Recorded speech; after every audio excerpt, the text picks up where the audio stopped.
Vous connaissez peut-être ou peut-être pas Bruce G. Hawker. Bruce G. Hawker était un personnage de la BD classique dessiné par William Vance, le célèbre dessinateur de 13 et de combien d'autres personnages dans les années 70-80. Alors Bruce G. Hawker, c'est un lieutenant de marine dans la marine anglaise. On est au XVIIIe siècle. Et c'est le héros classique, il connaît des aventures, il se retrouve piégé, il s'en sort toujours. Et puis ce personnage avait été un peu laissé de côté par William Vance à l'époque parce qu'il se consacrait pleinement à 13.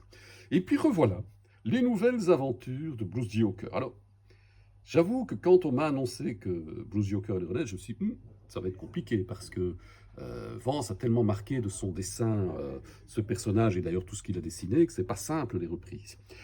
Et puis on m'a dit, oui, mais attention, c'est Christophe Beck au scénario, grand scénariste qui sait nous emmener dans des aventures, qui sait nous raconter des histoires.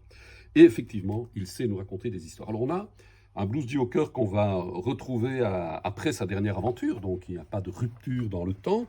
Et on a un dessinateur qui, même si ce n'est pas du William Vance, soyons clairs, et tant mieux, parce que là aussi, je m'étais dit, tiens, c'est pas exactement le même dessin, et puis je vais quand même le lire, et à la lecture, je me suis dit, waouh, ça, c'est vraiment savoir dessiner des personnages dans la tourmente d'une tempête, dans des combats navals, dans toute une série d'aventures, et on est mais pris par cette histoire, exactement comme on était pris par les histoires de la première génération de Blues Joker.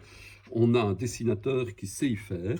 Alors, bien sûr, et je pense que le choix d'aller choisir un dessinateur qui n'est pas dans le style de William Vance est une bonne idée, parce que finalement, ça nous évite la comparaison.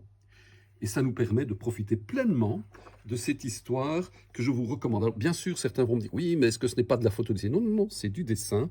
Je dirais que c'est un dessin comme quelques autres dessinateurs savent le faire, ultra réaliste, pour ne pas dire hyper réaliste. Mais ça sert merveilleusement bien le propos et l'histoire. Ici, ben, on va se retrouver dans une sorte de recherche au trésor. Là n'est pas l'essentiel. On a aussi une galerie de personnages, entre autres ce personnage féminin que l'on voit ici, euh, qui sont assez étonnants. Et on attend d'avoir la suite, puisque ceci, pardon, est le tome 1 d'une série en 2 tomes.